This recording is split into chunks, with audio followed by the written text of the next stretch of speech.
Nice.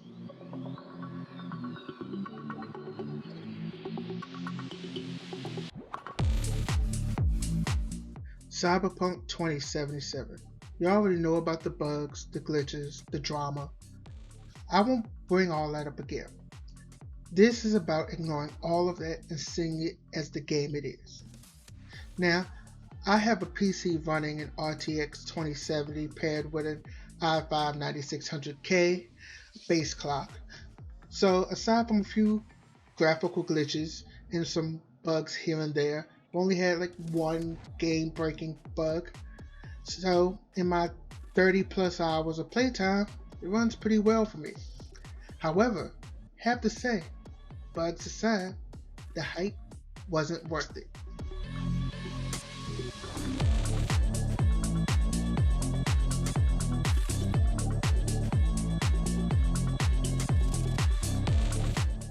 This is one of the biggest selling points outside of the graphics and the world.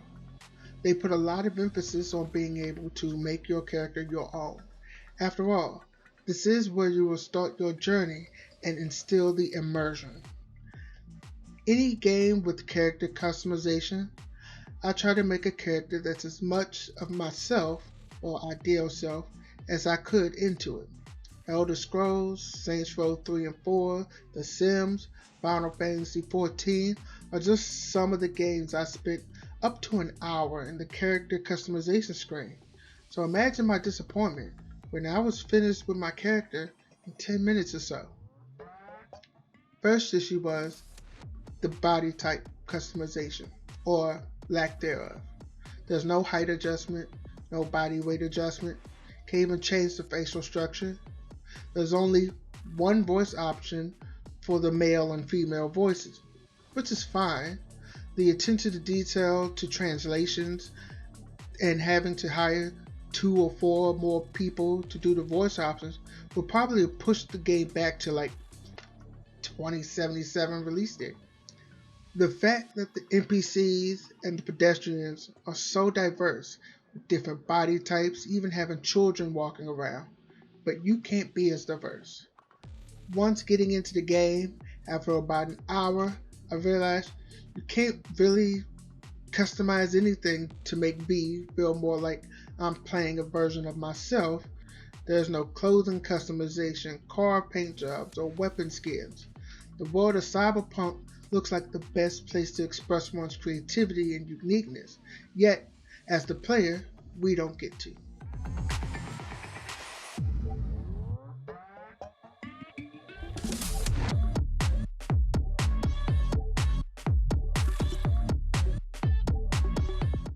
I already pointed out the fact that you can't change your car's paint job, and in the world of Cyberpunk, it seems kind of odd. Like, I understand the lack of character customization since you can't see your character that often, but you spend a lot of time in your car. In fact, can't really think of an open world game that lacks car customization. Okay, maybe one, Ghost Recon, but it isn't really about the vehicles. It's more about espionage and sneaking around, and spend most of your time in that game commandeering vehicles anyway. Along with the lack of exterior customization, the insides are also similarly uncustomizable. At the least, we could have like dashboard bobbleheads or something, but there's nothing there. Putting flashy colors on your ride isn't the only customization I want. A lot of these cars are painfully slow. And sadly, if you like a car and it's slow, there's no way to really upgrade its speed or even upgrade its armor if you want it to be a little stronger, last longer. Sure, this isn't a racing game or anything, but there is a racing side mission that I wish was a constant thing. And in games like Grand Theft Auto and Saints Row, you can customize your car, even though, yeah, you can just take any car off the street. But this is different because it's your car.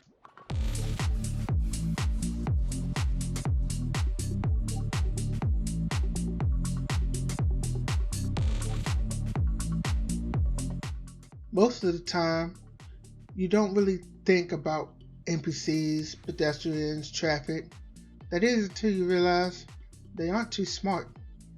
Now, I don't expect every NPC and pedestrian I talk to know my name or even interact with me, but some things just don't make logical sense.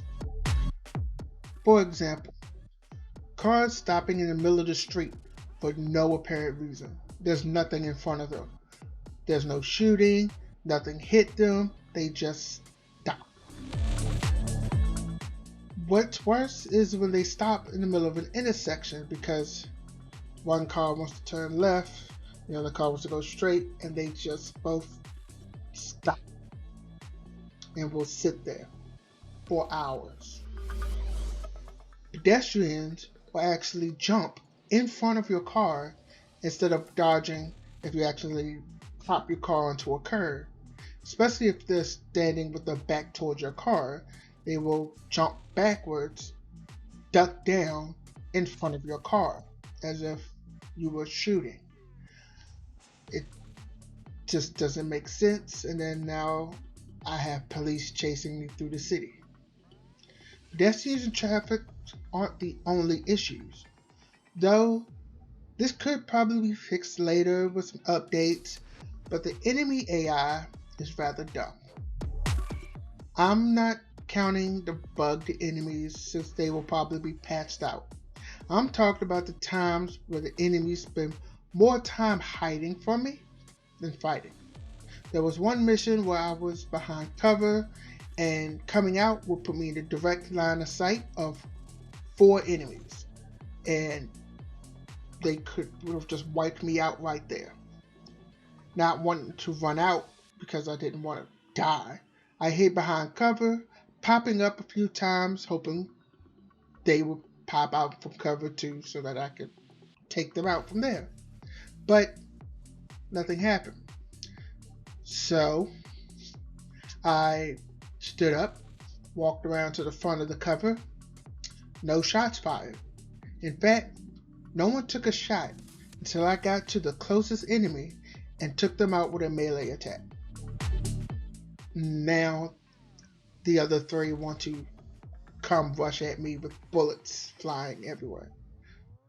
Now, I could complain about the NPC AI that assists you on some missions, but that's a weird issue that exists in just about every game, so there's no real fault of CD Projekt Red, but it would have been nice for a company as beloved and as good at making games to be able to give us decent NPCs, side characters that are helping out in missions that actually help.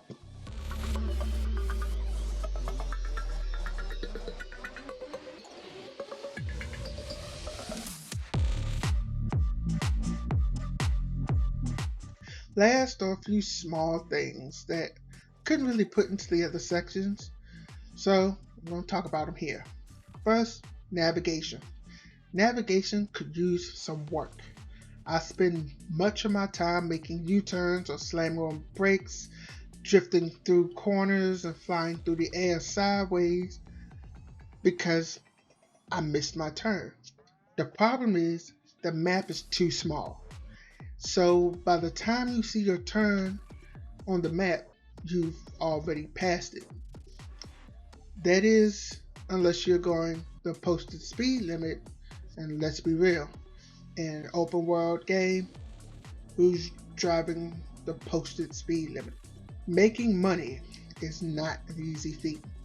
Outside of selling stuff in your inventory, the side jobs and the gigs don't pay much, and the cost of upgrades, new cars, and cyberware is insanely expensive. There are very few side activities or distractions that don't involve going on a shooting spree. Don't get me wrong, mowing down baddies like a badass is awesome. But sometimes you want to just sit back and relax. GTA offers these things like golfing or playing tennis mini RPGs like Final Fantasy 14 and 15 have fishing, and there's just so many other things that you could be doing, and the world is just filled with opportunity for things like this.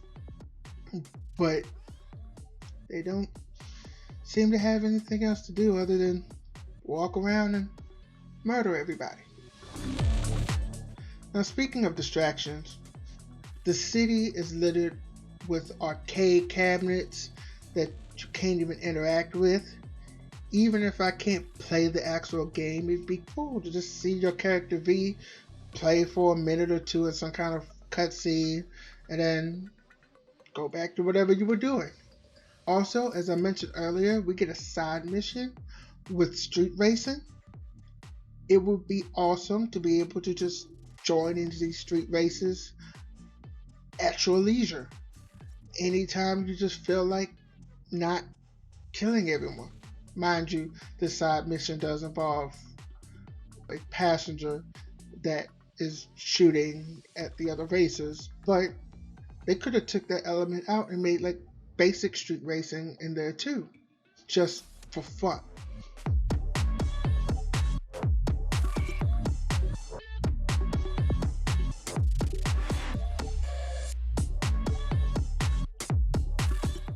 The story in this game is amazing.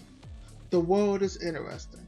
However, this feels more like an interactive movie with a few extras than the game they hyped it up to be. I can look past the bugs, the glitches, but once those are fixed, it just feels like there's nothing else in the world to do than follow the story. I want to enjoy this game, that's why I continue to play it, just to see if some new side events open up or they update the AI. I know CD Projekt Red can make a game I imagine this being, but for those looking for a futuristic Cyberpunk GTA or Saints Row, this isn't it. This is just a story and you're in for the ride.